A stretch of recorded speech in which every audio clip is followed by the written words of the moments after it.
Olá, seja muito bem-vindo. Eu sou Eli e esse é o Projeto B, Bíblia Explicada, onde nós vamos ler a Bíblia de uma forma que você entenda.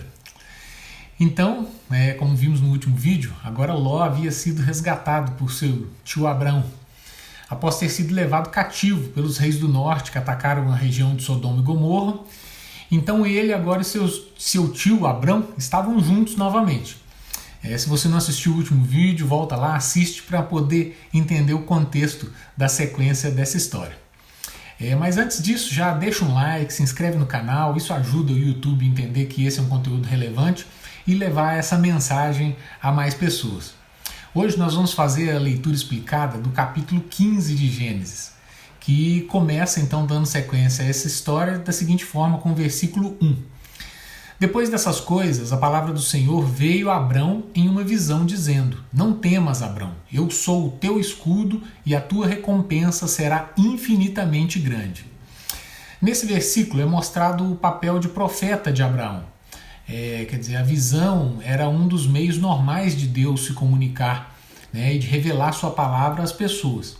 O único outro patriarca que é mencionado tendo recebido uma visão de Deus assim é Jacó, mas nós vamos ver essa história um pouco mais à frente em Gênesis 46.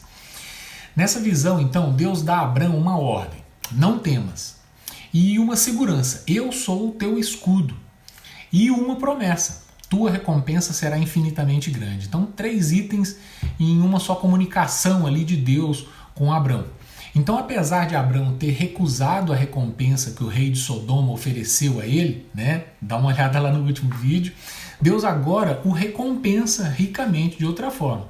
Então, no vídeo passado, na história, nós vimos, Abrão recusou uma recompensa que o rei estava oferecendo a ele. Mas agora, então, Deus, o próprio Deus, recompensa Abrão de outra forma. E continua a partir do versículo 2, dizendo o seguinte: E Abrão disse: Senhor Deus, o que me darás, visto que ando sem filhos? E o mordomo da minha casa é Eliezer de Damasco? E Abrão disse: Eis que não me deste semente, descendência, e eis que um nascido da minha casa é meu herdeiro. Bom, nem a proteção de Deus, nem a recompensa de Deus pareciam ser importantes para Abrão agora. Ele só estava focado no fato de ele não ter um filho do próprio sangue. E que tudo acabaria ficando para um mordomo que era nascido na sua casa, por nome Eliezer. Mas continua o versículo 4 dizendo: E eis que a palavra do Senhor veio a ele dizendo: Este não será o teu herdeiro, mas o que sairá das tuas próprias entranhas será o teu herdeiro. E ele trouxe para fora e disse, olha agora para o céu e conta as estrelas, se tu fores capaz de contá-las. E lhes disse: assim será a tua semente. Então, ignorando essa aparente falta de gratidão de Abrão, Deus faz a ele uma promessa de que ele teria um herdeiro do próprio sangue dele, não o mordomo Eliezer lá da sua casa. E ainda promete que a sua geração seria tão numerosa quanto as próprias estrelas do céu. Versículo 6.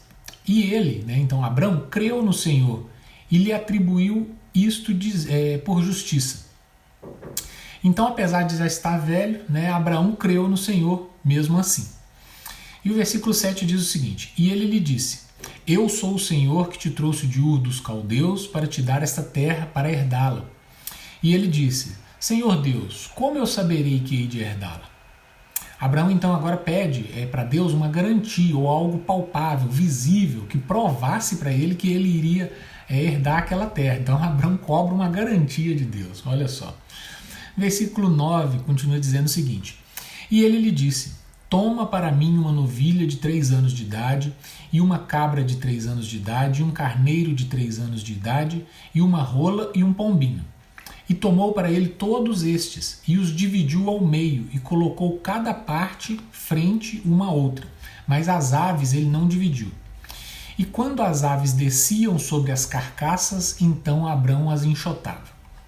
Bom, nessa passagem, Deus instruiu Abrão a preparar animais sacrificiais, que viriam a ser parte comum de rituais da aliança e pacto, que seriam autorizados para sacrifício na lei de Moisés. Partir os animais ao meio e colocar as metades opostas era um símbolo assim visual, poderoso, como se ambas as partes fizessem um pacto, comprometiam mutuamente, duas partes iguais. E quebrar tal pacto implicava em severas consequências.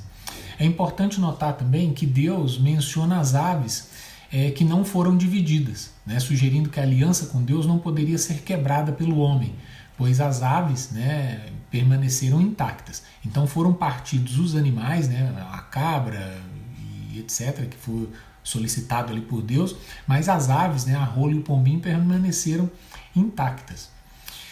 E o versículo 12 segue dizendo: E quando o sol estava se pondo, um profundo sono caiu sobre Abrão.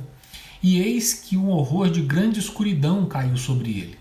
E ele disse a Abrão: Saibas com certeza que tua semente será estrangeira na terra, que não é sua, e os servirão, e eles os afligirão por 400 anos. E também a essa nação a quem eles servirão eu julgarei, e depois eles sairão com grandes posses. E tu irás para os teus pais em paz, tu serás sepultado em boa velhice. Mas na quarta geração eles virão para cá novamente, pois a iniquidade dos amorreus ainda não está completa. Bom, nesse trecho Deus revela a Abrão alguns detalhes sobre o futuro da sua descendência.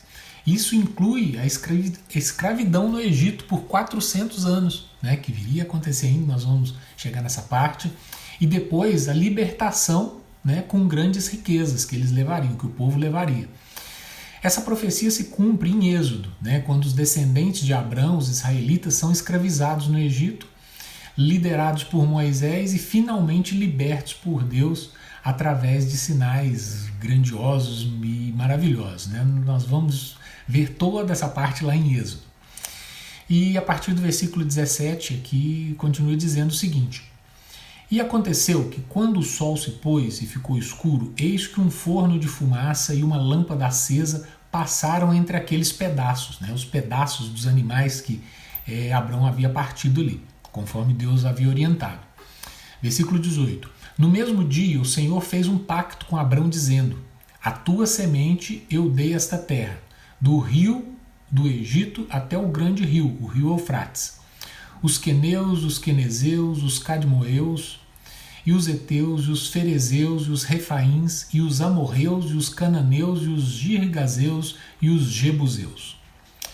Bom, aqui Deus aparece na forma de fogo fumegante, né, numa tocha de fogo que passa pelas metades dos animais sacrificiais, confirmando sua parte na aliança.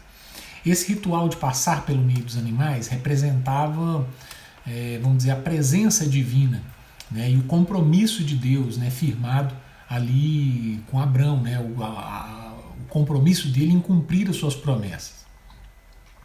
Bom, nessa passagem ainda, Deus promete a Abrão que a terra que ele estava, ela seria herdada por sua descendência, ou seja, o povo de Israel. A extensão dessa terra vai desde o rio do Egito, né, até o rio Eufrates, rio do Egito, provavelmente o rio Nilo, ali abrangendo diversas nações e territórios. Essa promessa está conectada hoje com a nação de Israel, né, e tem implicações proféticas para o plano de Deus na história da redenção. É só uma observação. A promessa é que o povo de Israel iria habitar naquela terra. A declaração de independência de Israel, do Estado de Israel, foi assinada no dia 14 de maio de 1948. Né? E Israel está localizado justamente na região, né, que Deus prometeu a Abrão, nesse capítulo que acabamos de ler. Então, desde então, a nação de Israel se estabeleceu como potência econômica, militar, intelectual. Né? São 12 prêmios Nobel de Israel, que é um país pequeno, de um povo sofrido, que passou por toda essa tribulação, até que só agora em 1948 foi reconhecido novamente o Estado de Israel, né? E por aí vai. Então, uma dica, né, é a gente prestar atenção em Israel, nas coisas que acontecem, na prosperidade ali. Como eu falei, é um país que pelo tamanho não se daria nada para ele, pela sua história também não. Entretanto, é uma potência militar, política, econômica, intelectual Então, vamos ficar de olho em Israel. Tá? No próximo vídeo nós vamos começar a leitura explicada do capítulo 16 de Gênesis e eu espero vocês lá. Um grande abraço e fiquem com Deus.